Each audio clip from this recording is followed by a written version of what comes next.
Bienvenidos a este sexto mensaje de la serie Jesucristo el Señor. Esta es la continuación, la segunda parte del capítulo 3 del libro. Y el tema es los dos reinos.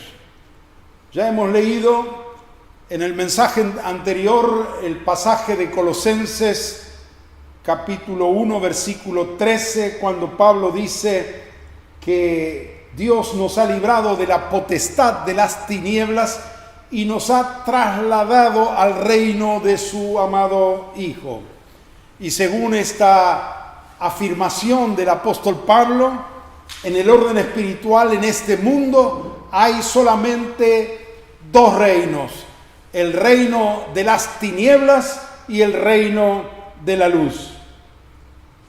Hemos visto que cada uno de estos dos reinos tiene una autoridad suprema. Satanás es el príncipe de las tinieblas y gobierna sobre esa área, y Jesucristo es el rey que gobierna sobre el reino de la luz.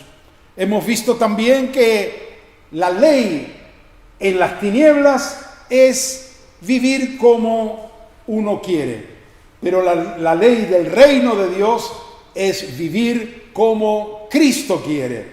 Hemos también hablado de dos características que diferencian estos reinos. Uno referido al idioma. Uno es el idioma del reino de las tinieblas, dijimos que es la queja, y el idioma del reino de Dios es la alabanza. Ahora vamos a ver otro elemento distintivo de una nación, y es su bandera, la bandera de cada reino. Por supuesto, esto es una declaración simbólica al hablar de la bandera de cada reino, pero el simbolismo es muy fuerte y muy real. Los colores de la bandera y su diseño definen a una nación. No se necesitan palabras. No es algo audible, sino algo visible. Si me presento con una bandera con tres franjas, celeste, blanco y celeste, es evidente que pertenezco a la Argentina. Es la bandera de nuestro país, Argentina. Y así cada país tiene colores y un diseño en su bandera que lo distingue de los demás países. Siguiendo esa analogía, decimos que el reino de las tinieblas y el reino de Dios también tienen sus respectivas banderas. Vamos primero a la bandera del reino de Dios. ¿Cuál es la bandera del reino de Dios, del reino de la luz?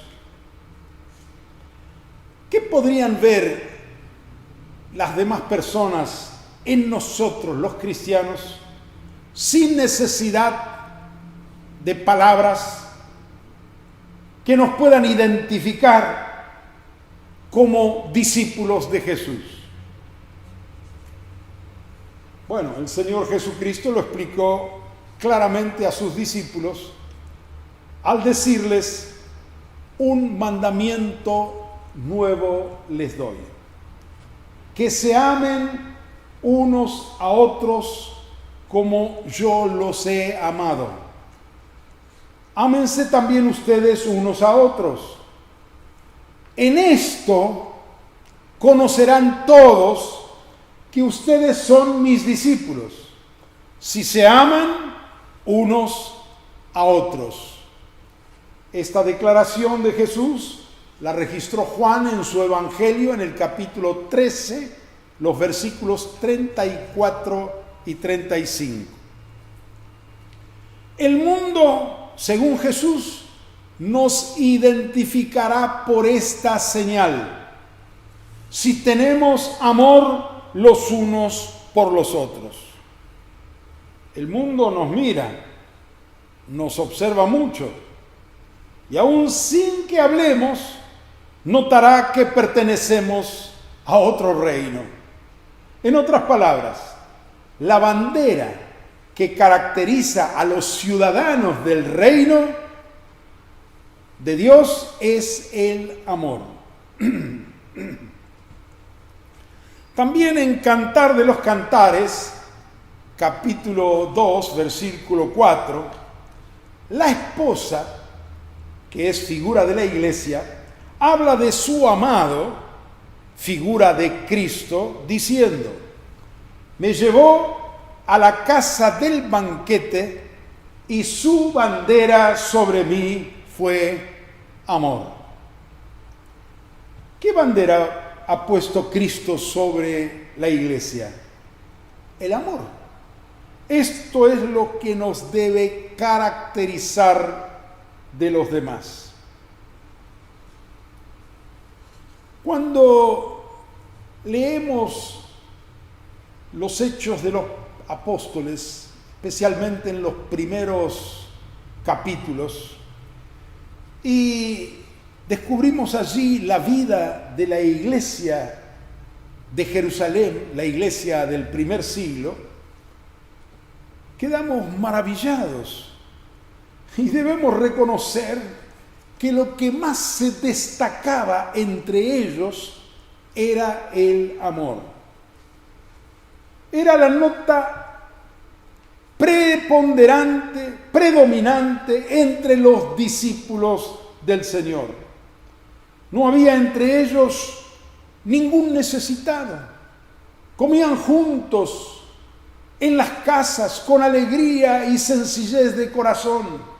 El que tenía más repartía lo que tenía a los que necesitaban. Era una familia. El amor era la característica principal y dice el texto bíblico, el pueblo los alababa grandemente porque veían una comunidad diferente, un pueblo que entre ellos había realmente mucho amor. Por el otro lado, ¿cuál es la bandera del reino de las tinieblas?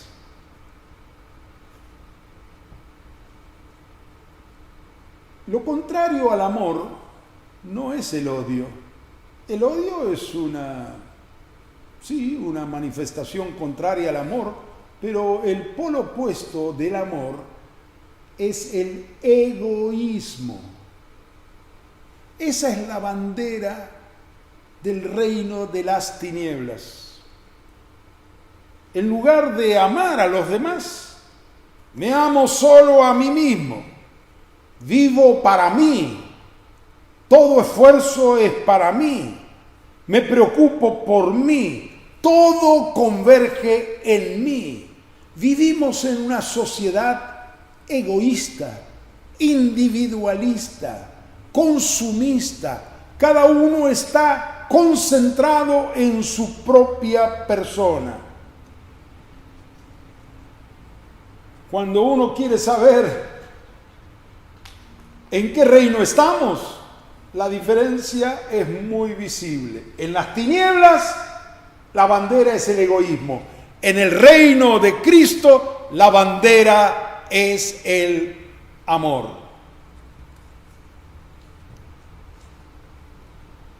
Ahora vamos a ver, voy a concentrarme más para hablar del amor. El egoísmo todos lo sabemos, lo conocemos y lo vemos en toda la sociedad. Pero vamos a ver qué dice la palabra de Dios sobre esta característica de los discípulos del Señor, el amor. El amar a un hermano en Cristo no es una exhortación o un consejo de parte de Dios, sino un mandamiento. Amar al hermano es el principal énfasis de la primera epístola de Juan. Esos 5 capítulos, una epístola breve, ¿cuántas veces vamos a ver ahora se repite que hay que amar al hermano y ese es el mandamiento del Señor.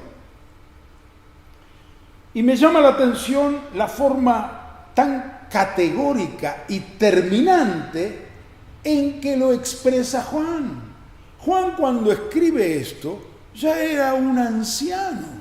Habían pasado muchos años, pero en forma clara y firme, aquello que él escuchó de Jesús cuando era un jovencito, quedó grabado en su corazón y después de tantos años, ahora él lo enfatiza y lo recalca en su epístola.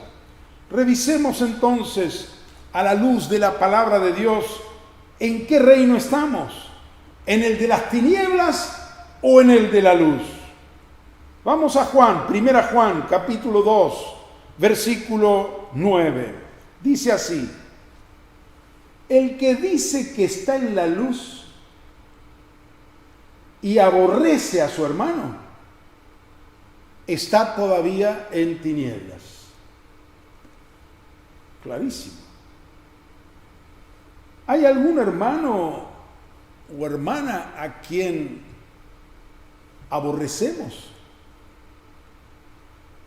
¿Hay alguien en nuestra congregación o fuera de ella a quien no amamos? Oh, no, hermano, quizás me diga alguien, yo no aborrezco a nadie, yo no odio a nadie. Un momento, aborrecer no es lo mismo que odiar.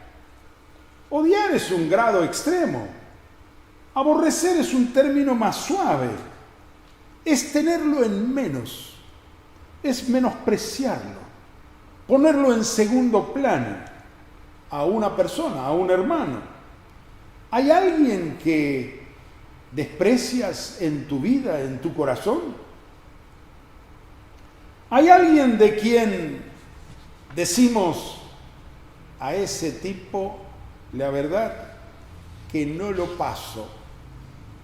Pues eso es aborrecer, rechazar. Y si aborrecemos a un hermano, la palabra de Dios nos dice que todavía estamos en tinieblas. Seguimos leyendo. Capítulo 2, siempre en 1 Juan, versículos 10 y 11. El que ama a su hermano permanece en la luz y en él no hay tropiezo. Pero el que aborrece a su hermano está en tinieblas y anda en tinieblas y no sabe a dónde va, porque las tinieblas le han cegado los ojos. Si tú o yo no amamos, estamos en tinieblas. Y esa falta de amor nos ciega, nos vuelve ciegos, no vemos. Por eso tropezamos con los hermanos. El que ama tiene luz, en él no hay tropiezo. De modo que aunque el otro o cierto hermano venga como un toro enfurecido, tú puedes evitar el encontronazo, porque dos no tropiezan si uno no quiere. Podemos evitarlo.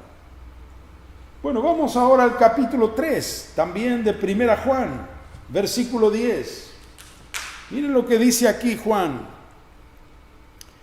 En esto se manifiestan los hijos de Dios y los hijos del diablo.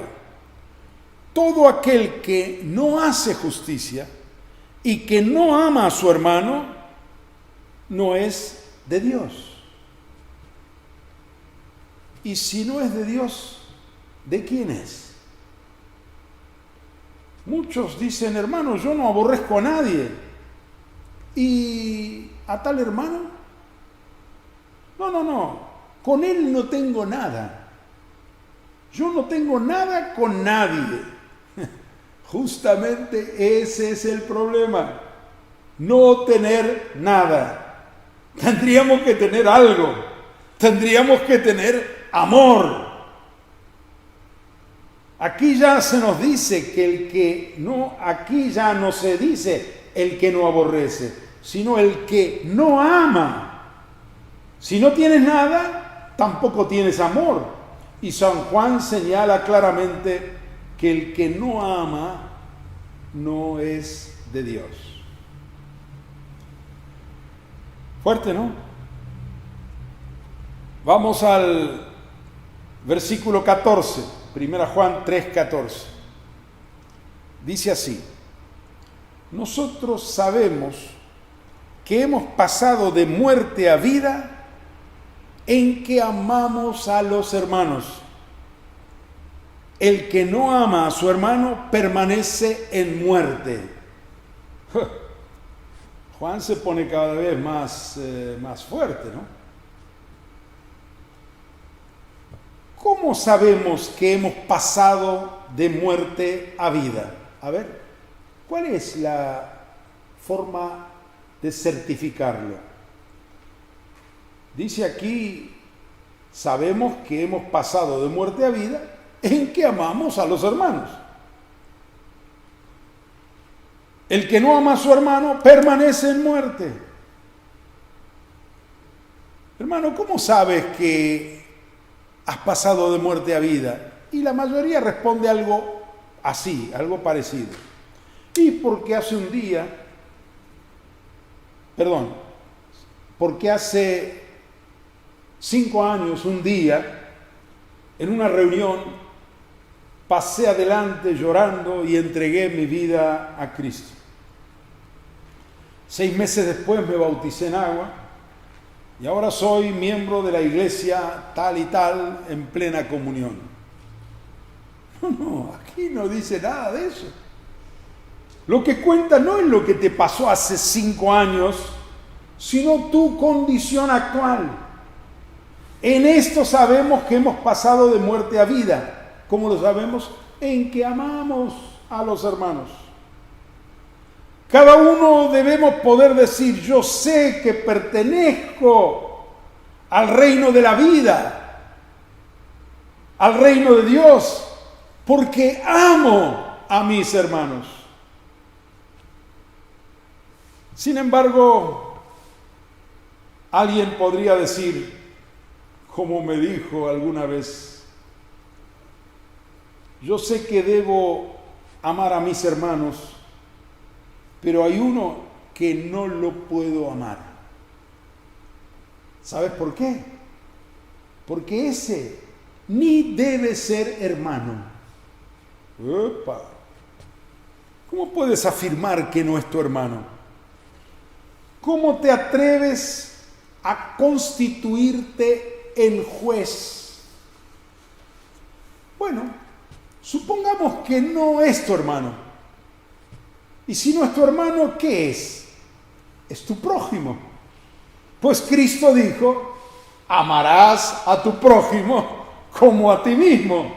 De manera que no hay escapatoria. Ámalo como a ti mismo, como el Señor lo ordenó. No. Me parece que ese ni siquiera es mi prójimo. Te fuiste lejos. ¿Y qué es si no es tu prójimo?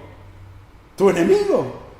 Bueno, Cristo dijo: amarás a tus enemigos.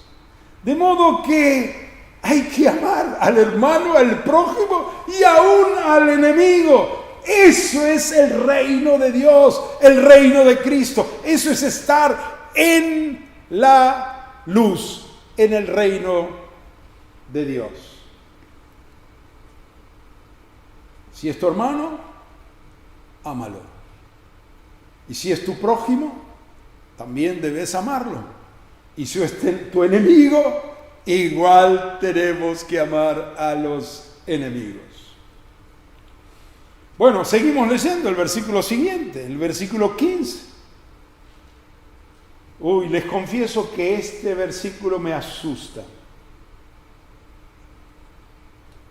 todo aquel que aborrece a su hermano es homicida. Y sabéis que ningún homicida tiene vida eterna permanente en él. Yo me pregunto, ¿qué hemos hecho hasta el día de hoy con todos estos versículos? Dios está abriendo las páginas de su libro ante los ojos de su pueblo.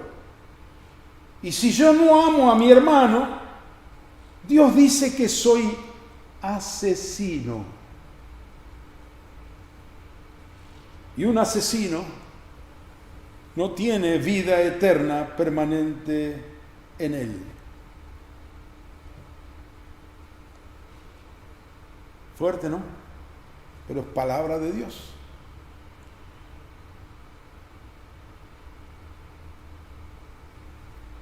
Es importante que podamos ver, al seguir leyendo, que el amor a los hermanos no es simplemente una emoción o un afecto emocional, un amor teórico, un amor espiritual, entre comillas. No, de ninguna manera. El verdadero amor se demuestra en lo práctico, en lo real, tangible. No basta con abrazar a mi hermano y decirle, hermano, te amo. Cristo quiere ver evidencias y acciones mucho más concretas de ese amor. El versículo que sigue, el versículo 16, dice así. Esta es primera Juan 3:16. Conocemos Juan 3:16, pero esto también debemos conocer, primera Juan 3:16. Dice así: en esto hemos conocido el amor, en que Él puso su vida por nosotros.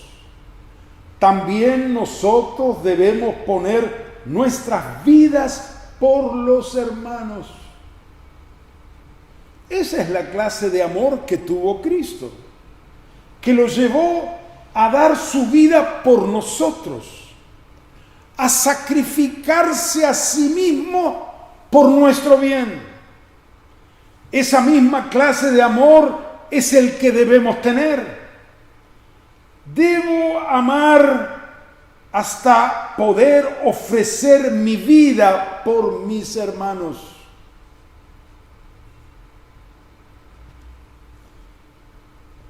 Y como dijo la Madre Teresa, amar hasta que duela. Es fácil decir, hermano querido, te amo con todo mi corazón. Pero imaginemos que un día este hermano llega a tu casa, golpea la puerta, viene temeroso, casi temblando. No sabe cómo empezar la conversación y de pronto te dice, hermano, hace 2 quincenas que el dueño de la empresa no me paga. Por favor, ¿podría prestarme algo de dinero para que mi familia pueda comer?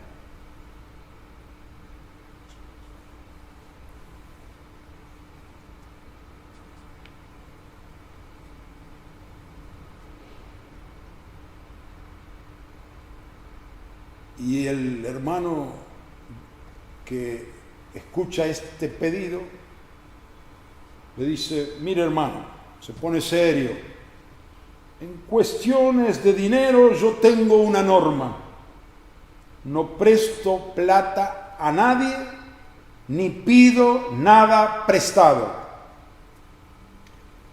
Así pues, que Dios te bendiga y te ayude. ¿De dónde salió esa norma? Esta es la norma de mi vida. ¿Qué norma? Veamos lo que dice la palabra de Dios. Seguimos leyendo el versículo 17 y 18. Pero el que tiene bienes de este mundo y ve a su hermano tener necesidad y cierra contra él su corazón, ¿cómo mora el amor de Dios en él? Hijitos míos, dice Juan, no amemos de palabra ni de lengua, sino de hecho y en verdad. Esta es la clase de amor que Cristo nos demanda.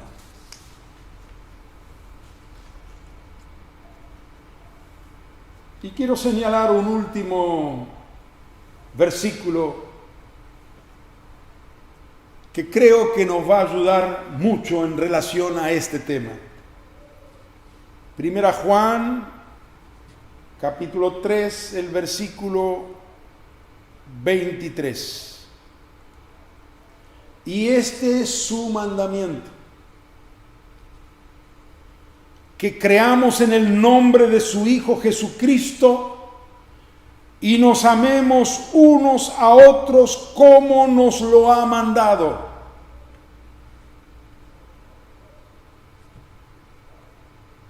El amar al hermano lo equipara y lo pone junto a creer en el nombre de su Hijo Jesucristo. Creer y amar son inseparables. Creer en Jesucristo y amar al hermano no se pueden separar. Y lo que más quiero subrayar es esto: este es el mandamiento de Dios. Y este es su mandamiento, dice Juan. ¿Qué se hace con un mandamiento? Sencillamente se lo obedece. Si Él manda en mi vida, solo me queda obedecer. Él es mi Señor y Él dirige mi vida, mi conducta, y las normas las pone Él, no las pongo yo. Y Él ordena que crea en su nombre y que ame a mis hermanos. Les confieso lo que me pasó. Hace años había un hermano a quien yo no podía amar. Me había hecho daño. Había dicho tantas cosas de mí que me costaba mucho amarlo. Yo iba a mi cuarto y oraba: Señor, te ruego que me cambies, que me perdones, que me llenes de amor hacia ese hermano. Señor, bendíceme, dame amor, Señor. Lo hacía una y otra vez, pero el amor no venía. Porque el amor no viene por orar, sino por obedecer. Podría haber pasado 10 años más pidiendo a Dios que me llenara de amor, sin llegar a experimentarlo. Pero si Cristo me dio el mandamiento de amar, no tengo que pedir: oh Señor, dame, sino que debo actuar con fe, obedeciendo su palabra. En la obediencia se desata la bendición y el poder de Dios. Voy a traer un ejemplo. Supongamos que hay un hermano que viene a tu casa y tú lo hospedas en tu casa y te dice: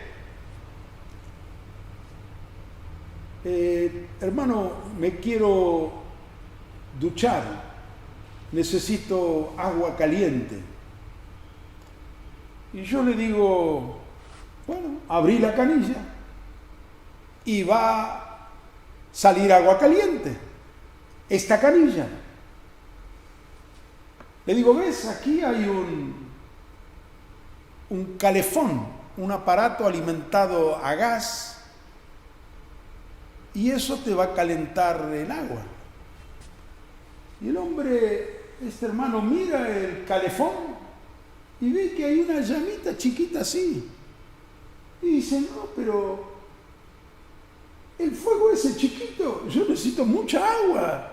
No va a calentar el agua que yo necesito. Yo le digo, abre la canilla. Dice, pero el fuego es pequeño. Hermano querido, obedece, abre la canilla. Y finalmente, él nunca vio un calefón, pero finalmente obedece y abre la canilla. Y en el momento que obedece y abre la canilla, ¡frum!, hace el calefón y se enciende todo el fuego, todo el potencial que allí estaba. Así sucede también con este mandamiento. Hay que obedecer. Supongamos que hay un hermano a quien yo no puedo amar o tratar con amor. ¿Qué hago? Dios me dice que debo amarlo. Pues lo voy a amar, aunque no sienta nada. ¿Qué importa lo que sienta? El amor no es un sentimiento, es una decisión. Apenas lo vea, lo voy a tratar como si lo amara. Voy a actuar en obediencia al mandamiento. Así que me encuentro con ese hermano que no podía amar.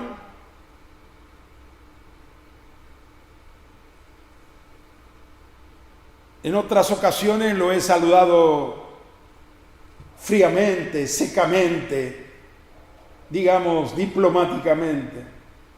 Pero ahora lo voy a hacer de corazón, en obediencia a Dios. No importa lo que sienta, voy a obedecer a Dios. Voy a saludarlo como si lo amara. Entonces Satanás me dice, hipócrita, hipócrita. Y yo me doy vuelta y le digo a Satanás, mentiroso, mentiroso. No soy hipócrita, sino obediente. Me encuentro con ese hermano, sigo sin sentir nada. Lo saludo como si lo amara. Y aún no termino de abrazarlo cuando algo sucede en mi interior. Se enciende el calefón.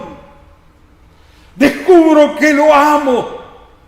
Al obedecer, el poder se soltó y fluyó del Espíritu Santo, porque no es mi amor, es el amor de Dios que está en mi corazón, que en ese momento al obedecer se inflamó.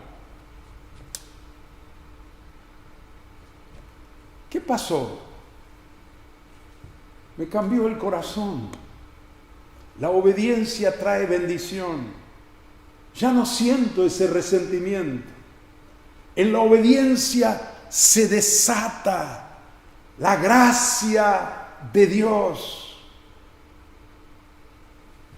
Y podemos así honrar a Dios, obedecer su palabra y hacer su voluntad.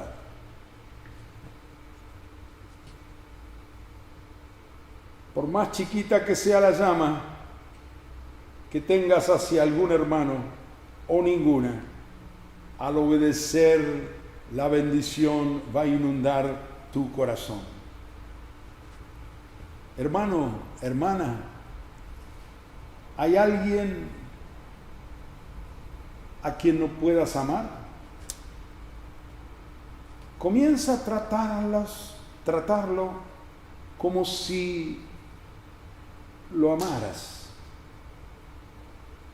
Si la madre está enferma, ve a la casa. Entra a la cocina. Ponete el delantal y lávale los platos. Limpia los pisos. Prepara la comida. La comida para sus hijos, para ella, para el marido. No le prediques. No le des sermones. Actúa con fe. Y cuando vuelvas a tu casa, notarás que el amor en tu corazón se ha transformado en un río. Ese es el amor de Dios que ha sido derramado en nuestros corazones por el Espíritu Santo, pero se manifiesta cuando nosotros sencillamente obedecemos. Yo vivía de adolescente, de joven, en un barrio donde había muchos armenios, árabes y judíos. ¿Sabes qué comentaban algunos? ¿Cómo se ayudan los judíos entre sí? Verdaderamente se ayudan. Si vas al negocio de un judío y él no tiene una mercadería, enseguida te dice dónde lo podés encontrar y te manda a otro paisano. Los comerciantes de esa colectividad suelen dar becas a sus estudiantes. Crean cooperativas, clubes, entidades que impulsan el progreso de los suyos. Yo espero que el mundo, el barrio, también conozca a la iglesia por esta característica todavía mucho mayor. No solo amar a los de la propia iglesia, sino amar a todas las personas como nos enseñó Jesús.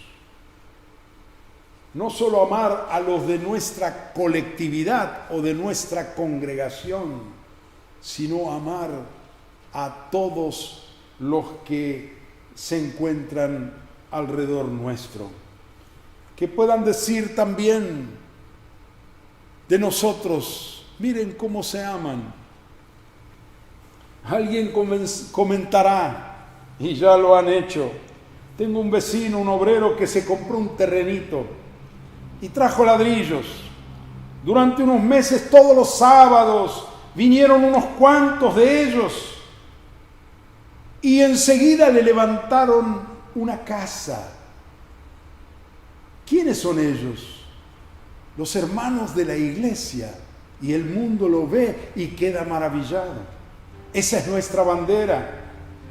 Otro comentará, tengo una vecina que estuvo enfermo por muchos meses, pero tienen que ver ustedes,